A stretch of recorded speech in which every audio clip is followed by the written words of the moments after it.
طویل عرصہ پہلے موجودہ عمان کے مغرب میں واقع ایک سرزمین میں عاد نام کی ایک قوم رہتی تھی۔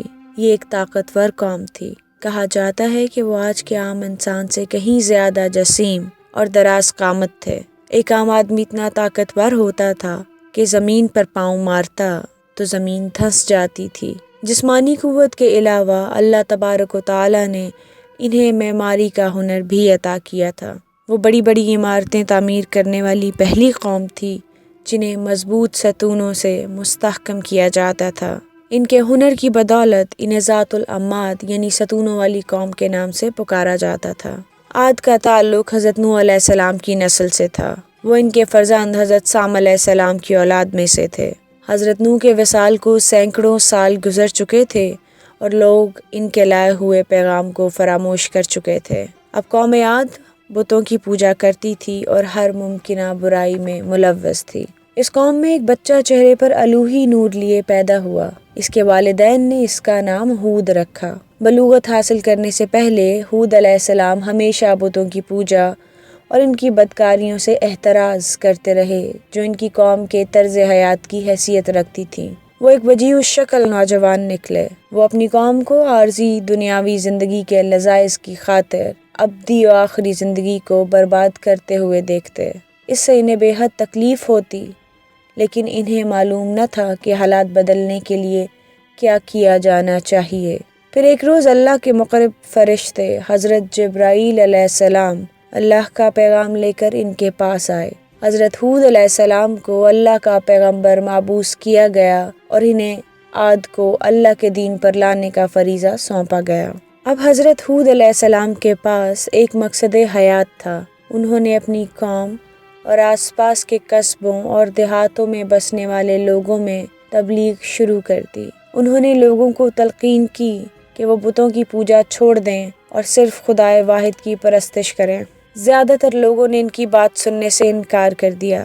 ان کا کہنا تھا کہ ان بتوں کی پوجا ان کے اجداد کے زمانے سے ہوتی چلی آ رہی ہے اور وہ محض اس وجہ سے انہیں نہیں چھوڑیں گے کہ ایک نوجوان نے اللہ کا پیغمبر ہونے کا دعویٰ کر دیا ہے۔ حضرت ہود علیہ السلام نے انہیں خبردار کیا کہ اگر انہوں نے اپنے طور طریقوں کی اصلاح نہ کی تو اللہ کا عذاب ان پر ٹوٹ پڑے گا۔ کچھ لوگ حضرت ہود علیہ السلام کے دین پر ایمان لے آئے، لیکن عاد کی اکثریت اپنے عقیدے پر اڑی رہی۔ اس عقیدے کو چھوڑ دینا آسان نہ تھا جس کی پیروی انہوں نے تمام عمر کی تھی، خصوصاً اس وقت جب انہیں اپنی بدکاریوں کو چھوڑ کر اللہ کے بنائے ہوئے قانون کی پیروی بھی کرنا پڑتی۔ وہ حضرت ہود علیہ السلام کے دشمن بن گئے۔ عاد کے حکمران شداد نے حضرت ہود علیہ السلام کو دھمکایا کہ اگر انہوں نے تبلیغ کا کام بند نہ کیا تو وہ انہیں سخت سزا دے گا۔ حضرت ہود علیہ السلام نے اسے اللہ کی راہ پر آنے کی دعوت دی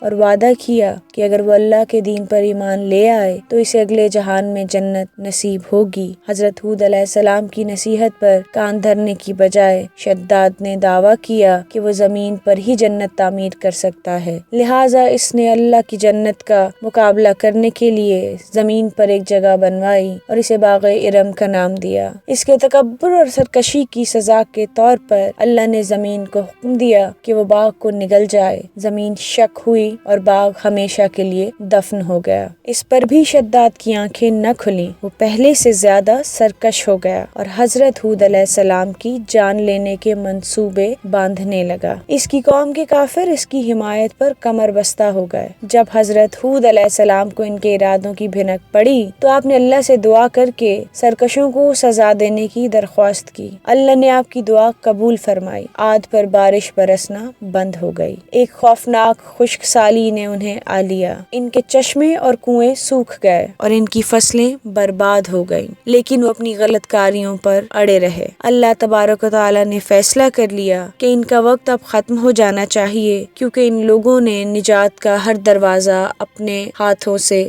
بند کر دیا تھا۔ لہٰذا ایک روز افق پر ایک سیاہ بادل نمودار ہوا اور عاد کی بستی کی طرف بڑھنے لگا۔ لوگوں نے خوشیاں منانا شروع کر دیں کیونکہ وہ سمجھے کہ بادل بارش لے کر آ رہا ہے، لیکن جب حضرت ہود علیہ السلام نے اسے دیکھا تو فوراً سمجھ گئے کہ اللہ کا عذاب آ پہنچا ہے۔ آپ نے اپنے ماننے والوں کو جمع کیا اور ان کے ساتھ بستی سے نکل گئے۔ آپ نے عاد والوں سے کہہ دیا کہ ان کا وقت ختم ہو چکا ہے اور اب ہواؤں کا ایک تباہ کن طوفان انہیں ہمیشہ کے لیے نابود کر دے گا۔ عاد نے بھی بستی سے نکلنے کی کوشش کی، لیکن اللہ نے باہر نکلنے والی ہر راہ پر سانپ اور بچھو بکھیر دیے۔ بالآخر وہ اکڑ کر کھڑے ہو گئے اور بولے، ہم ہود علیہ السلام کی خدا کی بھیجی ہوئی ہواؤں کا مقابلہ کریں گے۔ ہم نے بڑی بڑی اور مضبوط عمارتیں بنائی ہیں جو کسی بھی طوفان کا مقابلہ کر سکتی ہیں۔ ہم خود بھی دیووں کی طرح جسیم اور طاقتور ہیں، کوئی ہوا ہمارا بال بھی بیکا نہیں کر سکتی۔ لیکن ہوا کے پہلے ہی ریلے نے ان کی بڑی بڑی عظیم الشان عمارتوں کو ان کے سمیت اکھاڑ پھینکا۔